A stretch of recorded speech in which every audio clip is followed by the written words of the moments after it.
we'll start to really break down a few of the teams, such as the Dallas Mavericks, who begin summer league play tonight against the LA Lakers.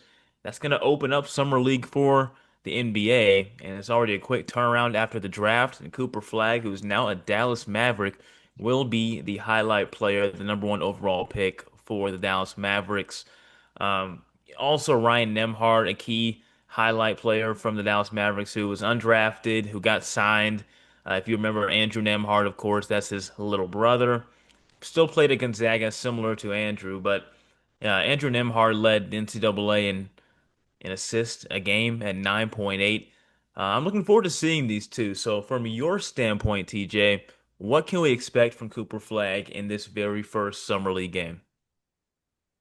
Well, I think everything should come with just a tad bit of just some salt, I guess. I don't think that we should really expect him to go superstar mode, and if he does have a rough game, to not really dog on him or think that, maybe he's gonna end up being a bust. I think Summer League is a great example of potential, but I don't think that it really has a really good example of how players are gonna. I don't know. I don't think that it really shows too much of an impact on the actual season, especially for somebody like Cooper Flagg, who we already know is not going to be a bust. I mean, let me do that real quick. But I think that it's pretty set in stone, unless, God forbid, any injuries were to happen. But I'm excited to be happy about Summer League again. I think that it's been a while. I A think long if time. you're a big Mavericks fan, you probably were super excited, probably glued to the TV screen when Dennis Smith Jr. was on our Summer League team and he was playing against Lonzo Ball in the Summer League playoffs. That was an awesome game. I think we ended up getting blown out though, but still, regardless, I think that Summer League's a great, I'm excited to see what Cooper Flag has. And you're talking about Ryan Emard too. I think Gonzaga guards are just always a good get for anybody. I think you look at some of the examples of Gonzaga guards right now in the NBA with Jalen Suggs and Emhard's brother, Andrew Nembhard, having great success with the Pacers. I think that that's always, I think Gonzaga always has great guards. And historically, you look at some of them and then, they're great as well. So.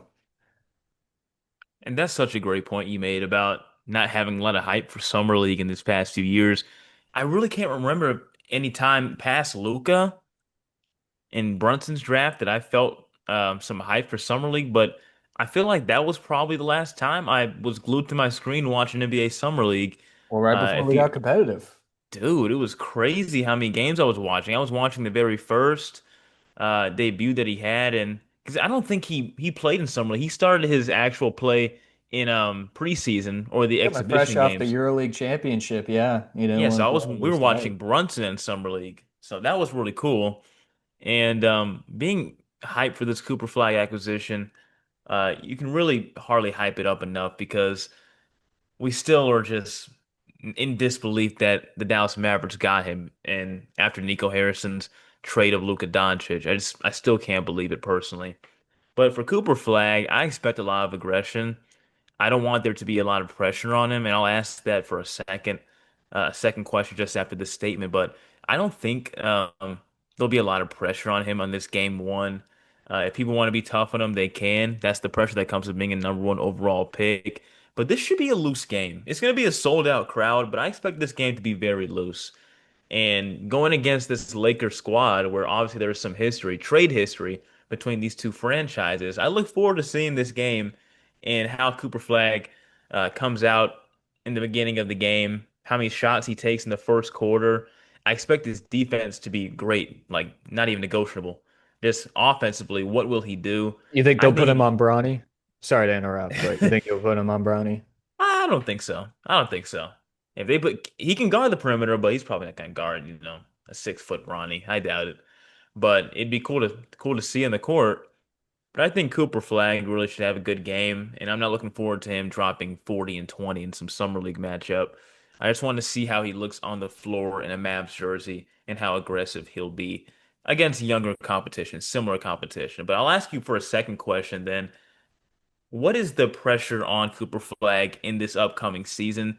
Do you think, it's either rookie of the year or failure?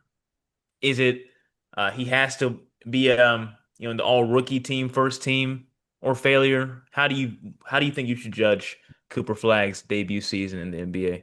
I think he should be an all rookie first team. I think that that's a pretty good pretty good what would you call it? Floor of the put for Cooper Flagg, somebody who's came into the draft undeniably the first overall pick, should be somebody who is, of course, on top of his class.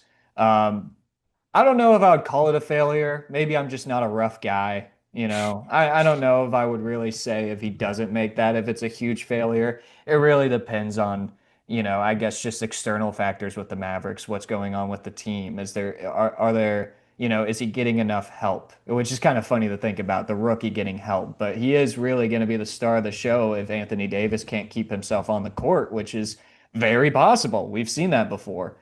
Um, but yeah, I mean, I don't think that it's going to be a huge thing. I think that the pressure compared to other first overall picks is off the charts, in my opinion. You look at, I mean, of course, with the circumstances that you're going under with Dallas and the fan base just wanting to, just wanting to quit on the team last year. All the protests, all the crazy stuff that happened, all the turmoil, and you're going to have to go in there in the face of it and play out of your mind.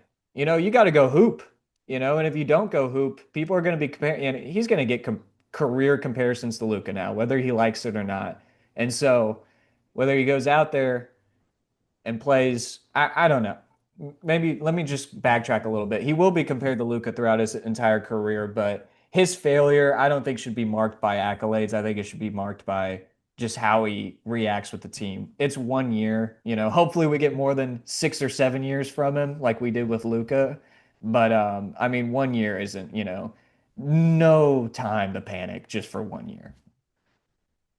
Yeah, I think I mostly agree with that. No, you don't want to turn up the pressure on the 18-year-old soon to be 19, I guess. I guess it's time to stop calling him an 18-year-old. He'll still be a teenager, obviously, but when you look at his ceiling has to be like, all NBA third team possibly. I don't think he'll be a first or second team selection, but he has the potential. He has the length, he has the size, he has the defense.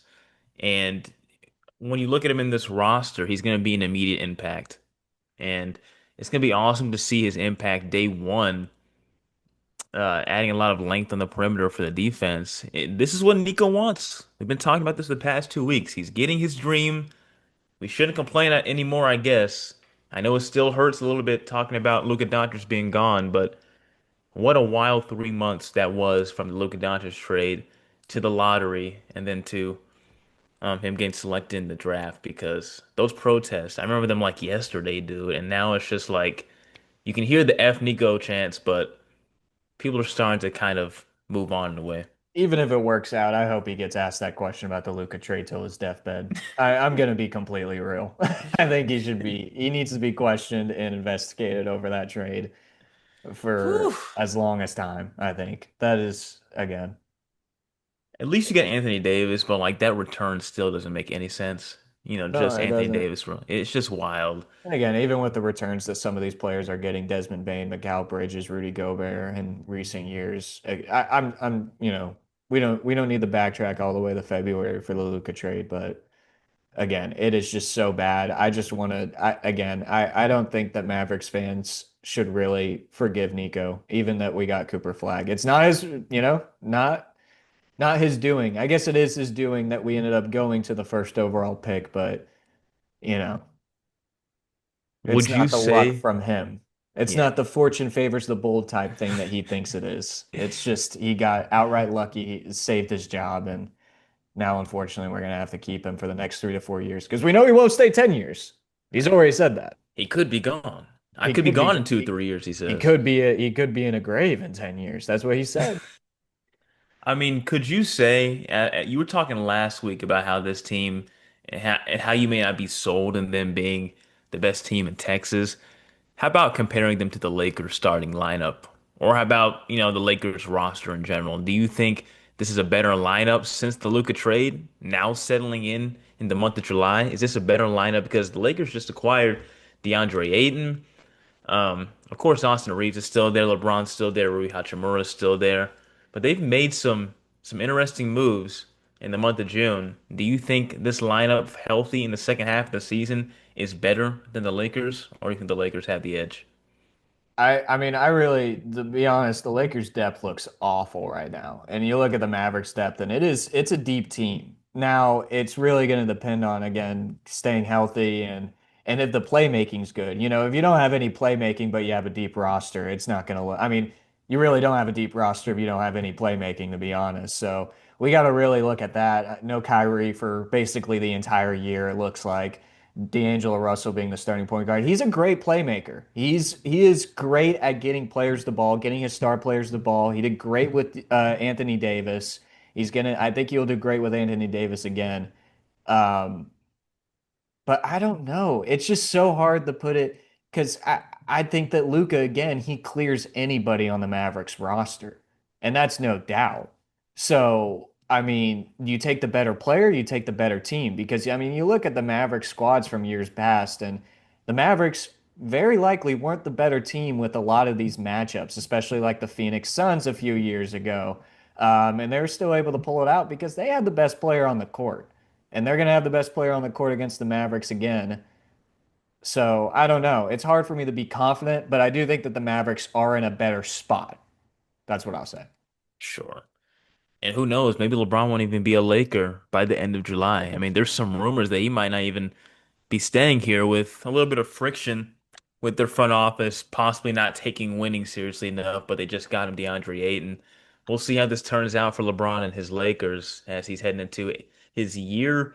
Let's see, is it 23 season?